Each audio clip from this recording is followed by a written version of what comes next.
드디어 미국의 대중국 포위 작전이 시작됐습니다. 중국의 군사력 증강에 대응하여 미국은 인도태평양 지역에서 새로운 무기 체계와 장비를 추진하고 있는데요. 이 중 가장 강력하게 중국의 면전에서 압박하는 수단이 대한민국에 배치될 전망입니다. 과거부터 미국은 LRHW 극초음속 무기, 마크 70 PDS 미사일 시스템, 무인 미사일 로켓 운반 차량, 공중발사형 SM-6, 래피드 드래곤 수송기 팔레트화 미사일 등을 개발하고 있으며 곧 이 무기들은 인도태평양 지역에 전략적 배치할 계획인데요. 새로운 무기 체계의 등장과 서방 세계의 동맹 중추국이라 할 수 있는 대한민국의 역할로 중국은 잔뜩 긴장하고 있는 모습입니다. 그러나 이는 대한민국엔 양날의 검이라 할 수 있는데요. 과거 미국의 고고도 미사일 방어 체계인 사드를 한국 땅에 배치하면서 발생한 외교적 갈등 사례만 봐도 이번에 중국이 또 얼마나 격렬히 저항할지 예상되는 부분입니다. 그래서 준비했습니다. 오늘은 한국에 배치될 미국의 신무기를 중심으로 대한민국의 전략적 이점과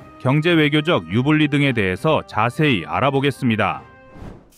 여러분의 구독과 좋아요가 꺼리튜브 운영에 많은 힘이 됩니다.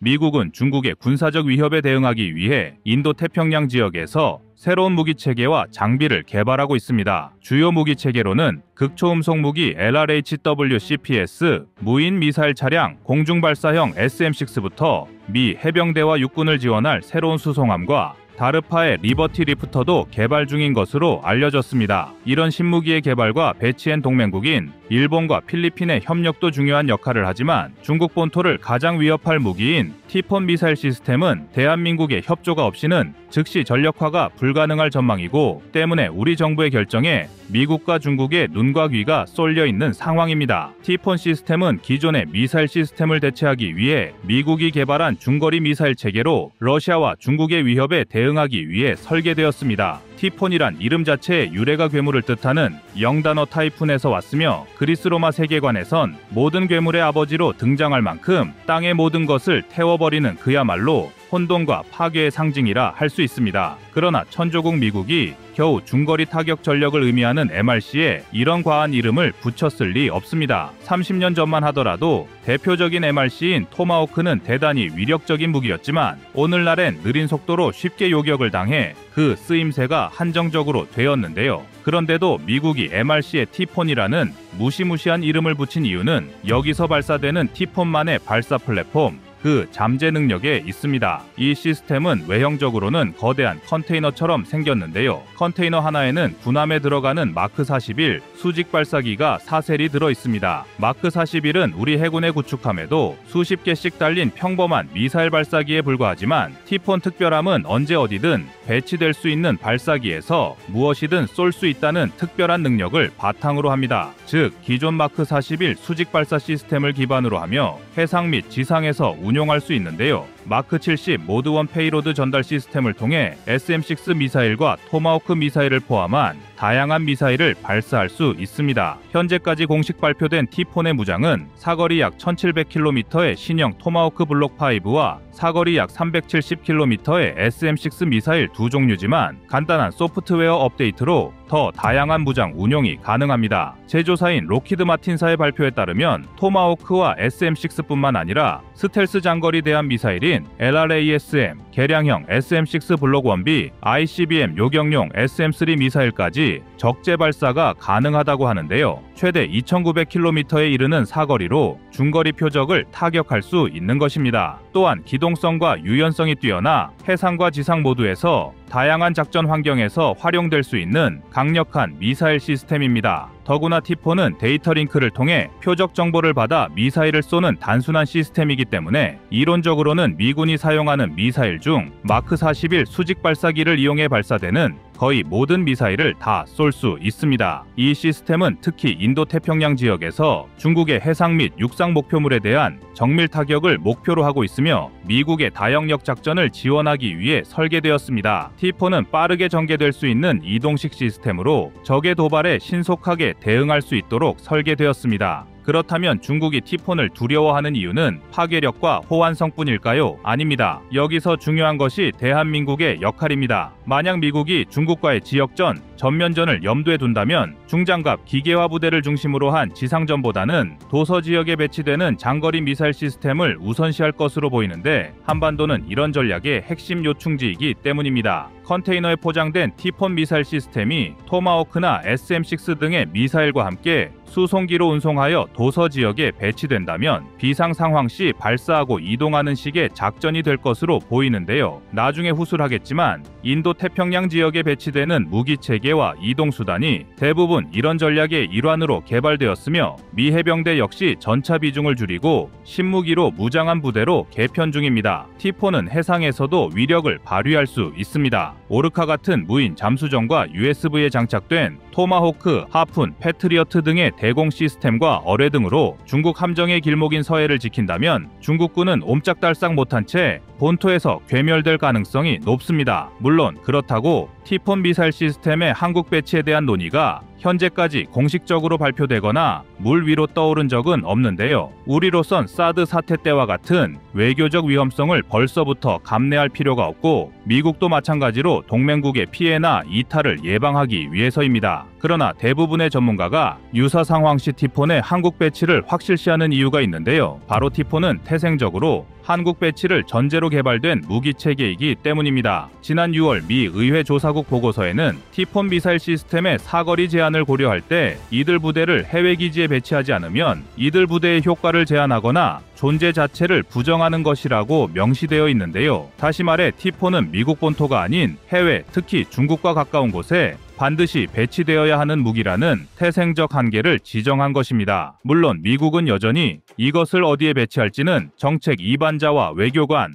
해당 정부가 결정할 과제라며 한발뺀 모양새를 하고 있지만 최적의 배치 장소가 한반도란 사실은 그 누구도 부인하지 못하고 있습니다. 가령 주한미군이 배치된 오산과 평택, 군산기지에는 C-17이나 C-5 같은 군용 수송기는 물론 초대형 컨테이너를 나를 수 있는 대형 화물기들이 즐비한데요. 즉 우리가 마음만 먹는다면 언제든 북한의 심장부와 중국의 본토를 타격할 수 있는 전략 무기를 자유자재로 배치할 수 있다는 뜻입니다. 그런데 티폰의 무서움은 여기서 끝이 아닙니다. 위성과 레이더로 적국의 움직임이 낱낱이 포착되는 현대전에서 자유로운 배치가 무슨 의미가 있냐고 반문할 수도 있지만 티폰의 발사기엔 토마호크뿐만 아니라 사거리 560km의 스텔스 대함 미사일인 LRASM, 극초음속 미사일 요격 능력을 가진 신형 SM-6 블록 1B, ICBM 요격 능력을 가진 SM-3 블록 2A도 장착이 가능합니다. 가령 평택과 오산, 군산기지에 티폰 1개 포대를 각각 배치한다면 이들은 유사시 북한 중국이 탐지하기 어려운 스텔스 미사일인 LRASM-48발을 동시에 발사하게 되는데요. 북한 전역은 물론 서해상에서 작전 중인 적의 군함을 마음껏 타격할 수 있습니다. 여기서 또 한 가지 중요한 점은 LRASM의 기본 사거리는 560km에 불과하지만 최대 비행거리는 900km가 넘기 때문에 위성 데이터 링크가 끊어지지만 않는다면 다롄과 칭다오 등 중국 해안과 본토에 위치한 중국의 핵심 군사기지에도 치명타를 가할 수 있습니다. 여기에 SM-6 미사일을 개량해 항공기와 순항 미사일은 물론 전술 탄도미사일과 극초음속 무기도 요격할 수 있도록 만든 SM-6 블록 1B 미사일도 대단히 위협적입니다. 티폰에서 발사된 이 미사일은 반경 500km 내의 모든 공중 표적을 공격할 수 있어 신의주와 신포이남 지역은 물론 산둥반도 상공의 모든 비행체를 요격할 수 있는데요. 대함 타격 능력도 있으므로 서해상, 공중해상 모든 표적에 치명적인 공격을 가할 수 있습니다. 그리고 미군은 지난 6월 28일 티폰 시스템에서 발사된 토마호크 순항미사일 테스트에 성공했습니다. 1991년 모두 폐기했던 지상발사 순항미사일을 32년 만에 다시 부활시킨 것인데요. 그러나 전술했듯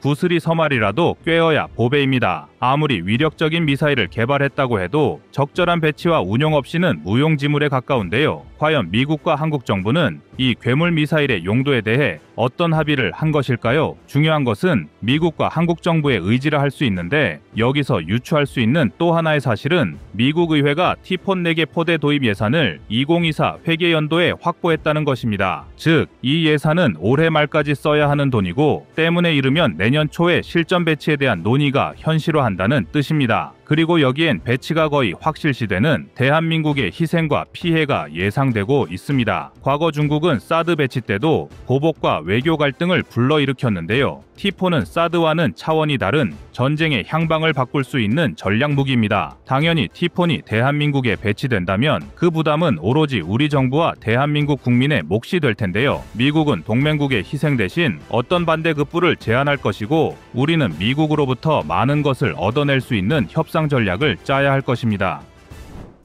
여러분의 구독과 좋아요가 꺼리튜브 운영에 많은 힘이 됩니다.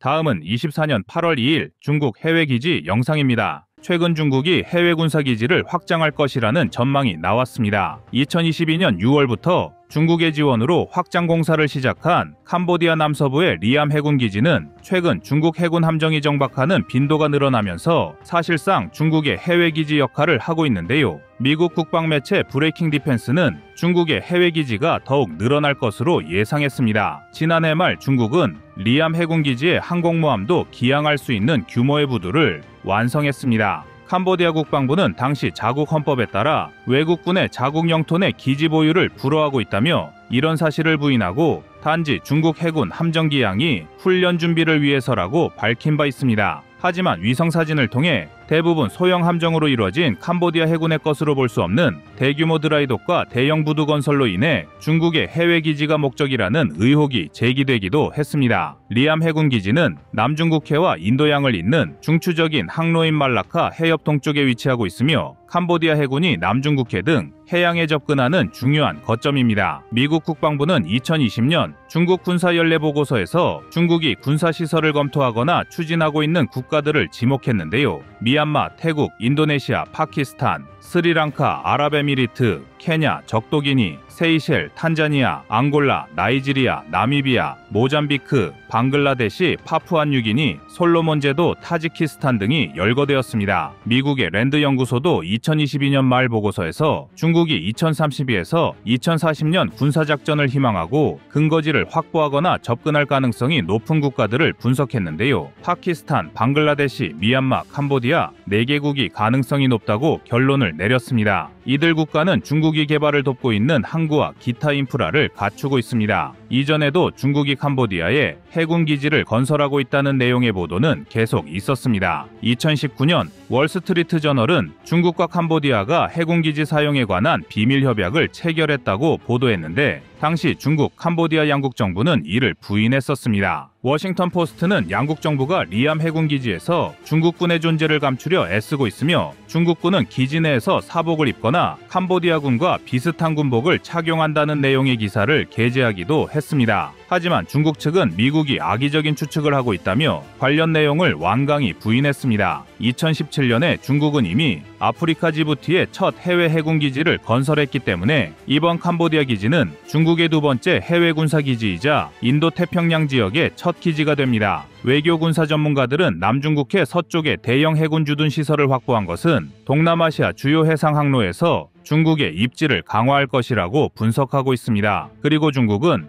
1대1로와 관련된 민간 프로젝트도 군사기지나 보급 거점을 확보하기 위한 지렛대로 활용하고 있는 것으로 보이는데요. 미국의 싱크탱크 민주주의 수호재단은 싱가포르, 인도네시아, 스리랑카, 앙골라, 탄자니아, 세이셸 등에서도 중국이 향해 거점을 마련하기 위해 해당 국가와 논의를 벌이고 있다고 분석을 내놓기도 했습니다. 이러한 분석을 통해 현재 함정 숫자로는 세계 최대 규모의 해군을 보유하고 있는 중국이 자국 연안에 제한된 작전 활동을 벗어나 해외 곳곳에 군사적 영향력을 확대하려 한다는 것을 알 수 있습니다. 하지만 미국이 중국의 세력 확장 시도를 그냥 바라보고만 있을 리가 없습니다. 군사력 주도권을 놓치지 않기 위해서 많은 전략을 실행하고 있는데요. 우선 기존 미국의 군사기지 강화 및 새로운 기지를 구축하고 있습니다. 일단 미국이 태평양 지역에서 운용하고 있는 기지만 해도 굉장히 많습니다. 하와이 히캄 합동기지, 괌 해공군기지, 필리핀 루손 섬과 팔라완 반도, 싱가포르 등에서 지상군 전진기지를 운영하며 일본 요코스카, 사세보, 오키나와에는 해군과 해병대 기지를 운영 중입니다.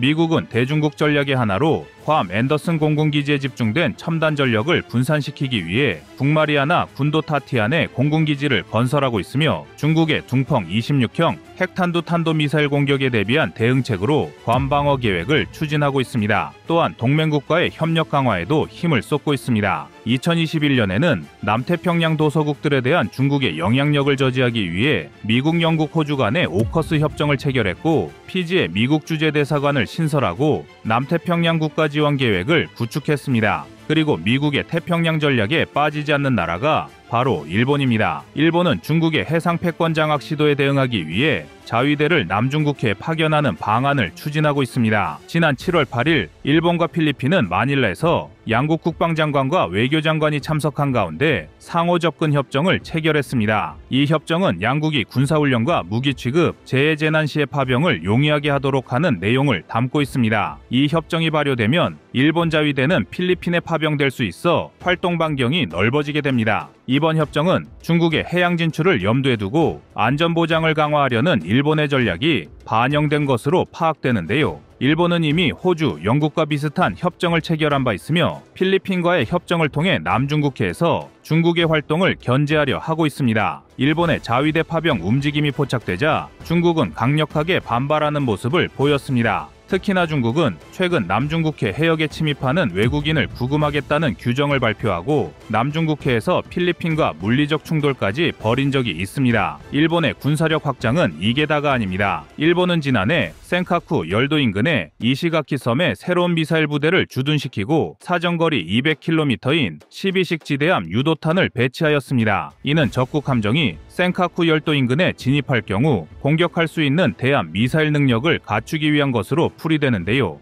이시가키 섬에는 570명의 부대원이 주둔하며 이 지역은 일본의 방위 전진기지 역할을 할 것으로 보입니다. 일본은 또한 아마미오섬, 미야코섬, 요나구니 섬에도 미사일을 배치하고 있습니다. 특히 요나구니 섬에는 해양감 시대를 신설하여 주둔시키고 미야코 섬에는 경비대를 배치하였습니다. 또한 일본 정부는 자국에서 개발 중인 장거리 미사일을 2026년보다 앞당겨 실전 배치할 계획을 추진하고 있습니다. 게다가 북한과 중국의 안보 위협에 대응한다는 명분을 내세워 일본산 장거리 미사일의 사거리를 200km에서 1000km 이상으로 늘리고 초음속 및 극초음속 미사일을 2028년 이후 배치할 예정이라고 밝혔습니다. 미사일뿐만 아니라 육상자위대와 항공자위대도 거점을 확대하고 있는데요. 오키나와 본섬의 나하시와 같은 대규모 군사 거점을 강화하고 있으며 여단 병력인 육상자위대를 사단으로 격상 재편하는 중입니다. 요나구니 섬, 이시가키 섬, 미야코 섬에는 활주로를 확장하여 자위대의 F-35 전투기와 같은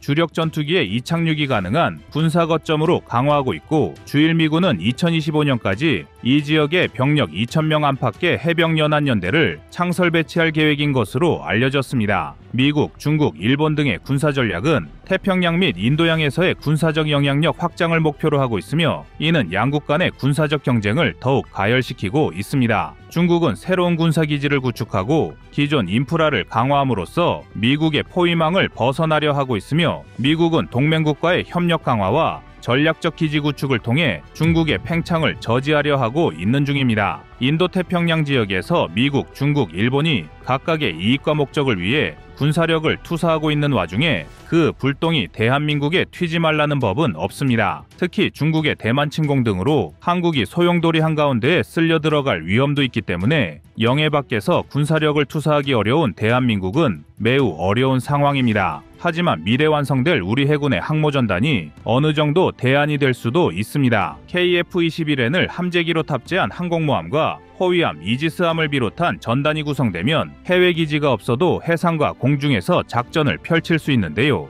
여기에 막강한 화력을 쏟아부을 수 있는 합동화력함 개발에 성공하고 핵잠수함까지 도입된다면 중국이 한국에게 가할 수 있는 군사적 위협을 차단하고 대한민국의 해상 무역로를 보호할 수 있으며 이를 통해 대한민국의 국제적 입지를 더욱 강화할 수도 있습니다. 물론 이런 계획을 현실화하기 위해서는 많은 난관을 해결해야 하는데요. 대한민국의 국익과 안보를 위한 최적의 대응책이 나오길 기대해 보겠습니다. 여러분의 구독과 좋아요가 꺼리튜브 운영에 많은 힘이 됩니다. 다음은 24년 7월 6일 중국 미군 기지 타격 훈련 영상입니다. 미국과의 군사 패권 경쟁을 벌이는 중국의 움직임이 갈수록 도를 넘고 있습니다. 이전에 중국은 자신들이 개발한 무기가 미국보다 더 우월하다는 선전의 열을 올릴지언정 노골적으로 미국과의 군사 분쟁을 시도하지는 않았습니다. 직접적인 충돌보다는 자신들을 과시하고 선전하는 선에서 머물렀던 것이 중국이었는데요. 그런데 이제는 아예 미국과 군사 충돌을 감행할 준비를 하고 있습니다. 지난 2024년 6월 26일에는 홍콩 성도일보에서 미 항공모함을 타격하려는 중국의 군사훈련을 보도하기도 했습니다. 중국은 사막의 모의로 제작한 미 항공모함 표적을 두고 탄도미사일을 발사해 항공모함 표적을 격파하는 훈련을 진행했습니다. 그러면서 중국은 항공모함을 상대하는 자신들의 역량이 다시 한번 향상되었음을 보여준다며 자화자찬하기 바쁜 모습을 보였는데요. 이러한 훈련이 진행된 지 차에 일주일이 지나지 않은 시점에서 이번에는 주일미군 기지를 타격하는 군사훈련까지 감행한 것입니다. 위성에 포착된 모의시설 사진을 살펴보면 F-22와 F-35 전투기가 파괴되어 있으며 주변 활주로도 타격을 받은 것으로 보이는데요. 주일미군 기지는 중국과 가장 가까운 곳에 F-22 랩터가 주둔해 있는 전략적 요충지입니다. 또한 다수의 F-35 전투기가 함께 위치하고 있기 때문에 중국이 동북아시아에서 군사적 분쟁을 일으킬 경우 미국이 최대한 빠른 시간에 다수의 전투기를 투입할 수 있는 곳이 주일미군 기지입니다. 중국이 주일미군 기지를 타격하는 훈련을 진행한 것도 군사분쟁 초기에 미국의 주력 스텔스기를 제압하고 제공권을 장악하겠다는 의도를 담고 있는 것인데요. 현대전장에서는 제공권을 장악한 국가가 지상과 해상에서도 원활한 작전 수행을 할 수 있기 때문에 전쟁의 승패가 제공권에 달려있다고 해도 과언이 아닙니다. 그런데 미군의 주력 전투기와 공군 시설이 선제 타격을 받아 신속한 작전 투입에 차질이 생긴다면 전쟁 초기에 중국이 군사적 목표를 달성하게 될 위험이 증가하는 상황을 초래할 수 있습니다. 현재 F-22와 F-35가 각각 배치된 일본의 미군 기지들은 중국의 둥펑이 16과 둥펑 17의 사정권 내에 위치하고 있습니다. 둥펑이 16은 사거리가 약 5,000km에 육박하는 것으로 알려진 탄도미사일이며 둥펑 17은 사거리가 약 1,700km 이상으로 알려진 중국의 극초음속 미사일입니다. 두 미사일 모두 주일미군의 공군기지를 충분히 타격할 수 있는 사거리를 가지고 있어 중국의 이러한 훈련을 결코 가볍게 넘겨서는 안 됩니다. 중국이 자유진영을 상대로 무력 충돌을 일으키면서 미군 기지를 선제 타격한다면 한미일이 제공권 장악에 어려움을 겪게 될 뿐만 아니라 중국이 보여주고 있는 일련의 군사훈련은 대한민국에 대한 직접적인 타격도 우려해야 하는 상황인데요. 중국이 한국에 위치한 미군 기지를 상대로도 이러한 무력 투발을 하지 않는다는 보장이 없기 때문입니다. 특히 주한미군의 역할이 점차 중국 견제에 초점을 맞출수록 우리 대한민국도 이러한 중국의 위협을 사전에 대비할 필요성이 높아진다고 할 수 있습니다. 엘브리지 콜비 전 부차관보는 지난 2024년 5월에 한국 언론과의 인터뷰 중 주한미군의 철수 문제에 대한 견해를 밝힌 바 있습니다. 당시 콜비 전 부차관보는 주한미군의 철수는 올바르지 않다는 의견을 표명하며 대신 북한을 견제하기보다는 중국의 견제에 역량을 집중해야 한다는 것을 강조했습니다. 그리고 이러한 콜비 전 부차관보의 주장처럼 주한미군이 점차 중국의 견제에 집중하는 방향으로 작전 계획을 구축한다면 이는 중국이 언제든 한국에 위치한 미군 기지도 타격하려는 시도를 불러올 수 있습니다. 여기에 더해 한국은 지리적으로 일본보다 훨씬 더 중국과 가까운 거리에 위치하고 있어 중국의 공습에 더 많은 위협을 노출하고 있다고 해도 과언이 아닌데요. 특히 평택과 군산 등 서해와 가깝게 위치한 다수의 미군 기지는 적성국이 감행할 무력 도발의 1순위 지역이 될 수 있습니다. 베이징을 기준으로 군산까지의 직선거리는 약 1000km이며 평택까지의 직선거리는 약 988km에 불과합니다. 중국이 보유한 둥펑 11 등의 일부 단거리 미사일을 제외하고 대부분의 탄도미사일이 언제든 타격할 수 있는 짧은 거리인데요. 베이징에서 F-22가 주둔한 오키나와의 주일미군 기지까지의 직선거리가 약 1800km, F-35가 주둔한 야마구치현의 주일미군 기지까지의 거리가 약 1500km가 넘는다는 점을 고려하면 중국의 입장에서도 그만큼 주한미군 기지를 타격하는 것이 훨씬 더 수월한 사정거리를 가지고 있습니다. 게다가 한국 안보에 미칠 부정적인 영향은 이것만이 아닙니다. 중국의 모의 훈련에서 F-22와 활주로 등을 타격한 둥펑이 16의 개량형은 대한민국의 사드 기지를 목표로 한 대레이더 미사일로 분석되고 있습니다. 이는 다시 말해 중국이 한국의 주요 레이더 기지와 주한미군 기지를 동시다발적으로 타격할 수 있는 전력을 갖추고 있다는 것을 의미하며 우리 대한민국은 이에 대해 철저한 대비가 필요한 것입니다. 게다가 중국이 한국에 위치한 주요군 시설을 타격하는 과정에서 발생할 민간인 피해도 우려가 되는 상황인데요. 기술의 발전과 함께 현대전장의 첨단 무기들은 과거보다 한층 더 정밀해진 타격 능력을 과시하고 있지만 그렇다고 해도 넓은 지역에 대한 무차별적인 공격의 전술적인 효과도 적지 않습니다. 정확한 나무 하나를 찾아서 정밀하게 공격하는 것이 어렵다면 아예 숲을 불태우는 방법을 통해 해당 나무를 제거하는 것과 같은 이치인데요. 만약 중국이 다수의 미사일을 동원하여 주한미군을 공격한다면 이 과정에서 미군 기지 이외 지역에도 적의 미사일이 떨어질 수 있으며 이는 곧 우리 대한민국의 민간인 피해를 야기할 수 있습니다. 그렇기 때문에 주일 미군 기지를 표적으로 타격 훈련을 진행하는 중국의 만행을 절대로 미국과 일본만의 이야기로 치부해서는 안 되는 것입니다. 이제 우리 대한민국도 중국의 탄도탄 공격에 대해 한국의 자체적인 방어 역량과 미군과의 군사 협력을 강화할 때가 온 것인데요. 한국은 북한의 탄도탄 위협에 대비하기 위해 천공투를 개발하여 실전 배치 중에 있습니다. 천공투는 기존에 사용하던 팩3보다 한층 더 발전된 기술력을 보유하고 있으며 다수의 영역에서 훨씬 더 우수한 요소가 많은 미사일 체계입니다. 천공투는 액티브 레이더 유도 방식을 사용하여 목표물의 위치와 속도를 실시간으로 추적할 수 있으며 팩3보다 한 발당 가격이 더 저렴하기 때문에 적은 유지 비용을 가지고도 다수의 미사일을 운용할 수 있습니다. 여기에 차량형 플랫폼을 활용하여 방어 체계가 필요한 어떤 지역이든